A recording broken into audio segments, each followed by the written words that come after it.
में सियासी पार्टियां निकाय चुनाव की तैयारियों में जुटी हैं और बीजेपी ने अपनी तैयारियों के बीच पसमानदा मुसलमानों को अपने पाले में करने के लिए सम्मेलनों की तैयारी की है। यूपी में 18% मुस्लिम वोटर हैं, जिसमें से पसमानदा मुसलमानों की संख्या करीब 85% है, जिन्हें न कभी सियासी नुमाइंदगी मिली और न ही कभी इनकी आवाज को उठाया गया।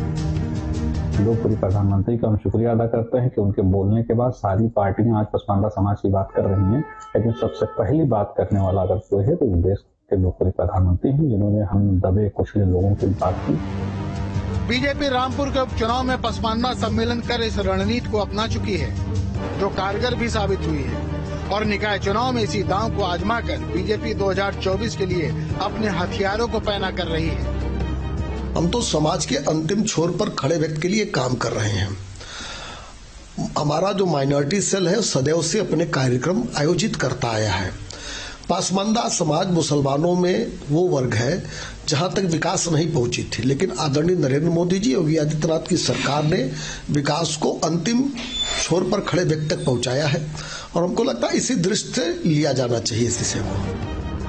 माना जाता रहा है कि मुस्लिम वोटर्स का फायदा पहले कांग्रेस ने और बाद में एसपी ने उठाया था, लेकिन पसमानदा समाज के करीब होकर बीजेपी मुस्लिम वोटों में सेंधमारी कर सकती है, जो सीधे सीधे एसपी को नुकसान पहुंचा सकती है।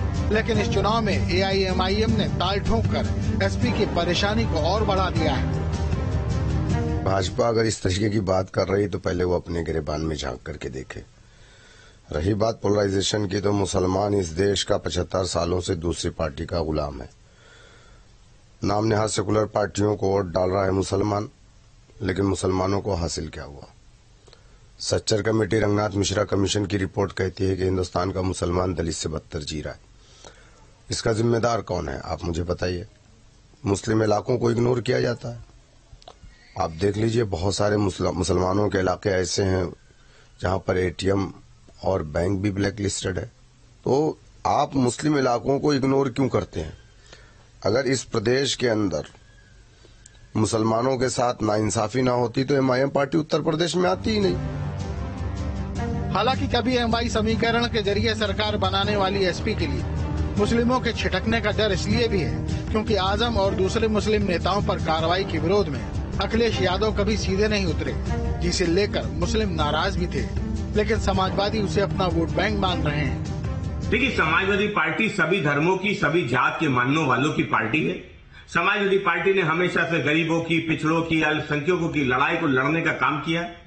उत्तर प्रदेश का अल्पसंख्यक हमेशा से समाजवादी पार्टी पे विश्वास जताता आया है और आने वाले चुनाव में भी उत्तर प्रदेश का मुसलमान समाजवादी पार्टी के साथ ही रहेगा। मुसलमान कभी बीजेपी के कोर वोटर नहीं रहे और पिछले चुनाव में एआईएमआईएम की मौजूदगी ने भी एसपी का वोट काटने के सिवाय कोई खास असर नहीं डाला।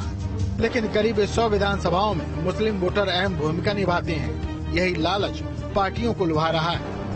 उत्तर प्रदेश में मुस्लिम वोट बैंक की सियासत कोई नई बात नहीं है। चुनाव से पहले अक्सर देखा जाता है कि तमाम राजनीतिक पार्टियां मुस्लिम वोट बैंक में सेंध लगाने के लिए हर दांव खेलती हैं। हालांकि इस बार रेस में भारतीय जनता पार्टी भी शामिल हो गई है। रामपुर उपचुनाव में मिली जीत के बाद भाजपा की कोशिश है कि इस वोट बैंक में सेंध लगाई जाए।